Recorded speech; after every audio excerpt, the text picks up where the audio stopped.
কিছুদিন আগে একটা জরিপ দেখেছিলাম। প্রাথমিক বিদ্যালয়ের প্রায়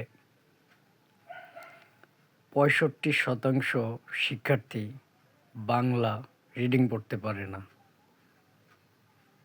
এর কারণ তো আগে জানতাম না। এখন আসলে বুঝতে পারছি। প্রাথমিক সহকারী শিক্ষকের যে নিয়োগ পদ্ধতিটা রয়েছে, যেখানে সবচাইতে বেশি জালিয়াতি হয়। আমার এক বড় ভাই আছে পরিচিত। উনি একটা স্বনামধন্য প্রতিষ্ঠানের শিক্ষক। উনার মুখের বক্তব্য, প্রাইমারিতে উনি অনেক ভালো মার্কস পাওয়ার পরেও তাকে ভাইভাতে বাদ দেওয়া হয়। অথচ উনার যেই কোয়ালিফিকেশন ছিল, উনি ভাইভাতেও খুব ভালো উত্তর করেছিল। মানে ওরকম মানুষের কোনো ত্রুটি থাকতে পারে না, আমি যেটা মনে করি। তো এখন বোঝা যায় আসলে প্রাইমারি সেক্টরে যে নিয়োগগুলা হয় এর 95%ই আপনার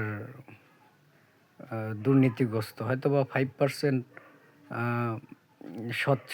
কিন্তু এই 5% ওই আ 95% কে কি নতুন করে শিক্ষকতা শেখাবে? এটা অসম্ভব।